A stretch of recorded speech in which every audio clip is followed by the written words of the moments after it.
బంగాళాఖాతంలో 2 రోజుల్లో వాయుగుండం ఏర్పడనుంది. ఆ వాయుగుండం ఉత్తరాంధ్ర వైపు దూసుకొచ్చే అవకాశం ఉందని విశాఖ వాతావరణ శాఖ అధికారులు చెబుతున్నారు. వాయుగుండం ఏర్పడిన తర్వాత ఉత్తరాంధ్ర, దక్షిణ ఒడిశా మధ్య తీరం దాటుతుందని అంచనా వేస్తున్నారు. ప్రజెంట్ అల్పపీడనం పశ్చిమ వాయువ్య దిశగా కదులుతూ బలపడుతోంది. వచ్చే 4 రోజులు విస్తారంగా వర్షాలు, కొన్ని చోట్ల భారీ నుంచి అతి భారీ వర్షాలు కురుస్తాయని చెబుతున్నారు అధికారులు. మత్స్యకారులు ఎవ్వరూ వేటకెళ్లొద్దని సూచిస్తున్నారు.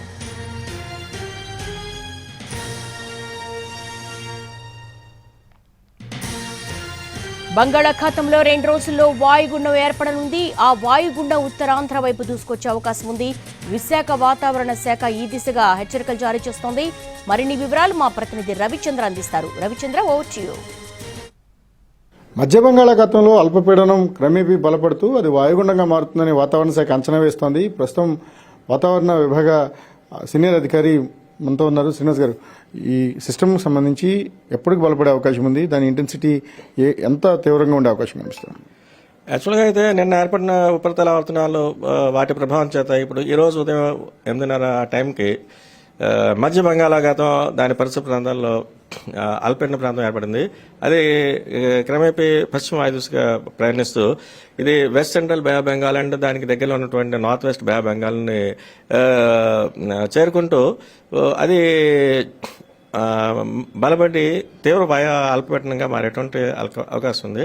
అలాగే ఇదే నేపథ్యంలో అదే దిశలో అంటే పశ్చిమ వాయు దిశగా ట్రావెల్ చేస్తూ సబ్సిక్వెంట్ 2 డేస్లో అది ఉత్తరాంధ్ర మరియు దక్షిణ ఒరిస్సా తీర ప్రాంతం చేరే సమయానికి అది వాయుగుండంగా మారే అవకాశం కూడా అయితే కనిపిస్తోంది. ఈ అల్పపీడనం ఎప్పటికీ వాయుగుండంగా మారే అవకాశం కనిపిస్తుంది.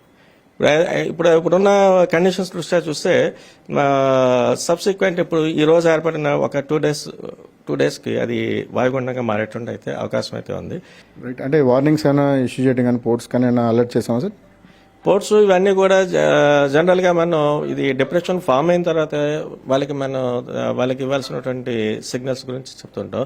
ఇంతవరకు అయితే మనం మత్స్యకారుల వరకు మనం అలర్ట్స్ అయితే ఇస్తున్నాం. తీర ప్రాంతంలో ఉండే మత్స్యకారులతో పాటు అలర్ట్నెస్ కూడా ఉండాల్సిన అవసరం ఉంటుంది. తీర ప్రాంతంలో కానీ లోతట్టు ప్రాంతాల్లో ఉండే ప్రజలు కొంత అప్రమత్తంగా ఉండాలని వాతావరణ శాఖ ఇప్పటికే హెచ్చరికలు జారీ చేసింది. Cameraman Ravichandra, NTV, Visakhapatnam.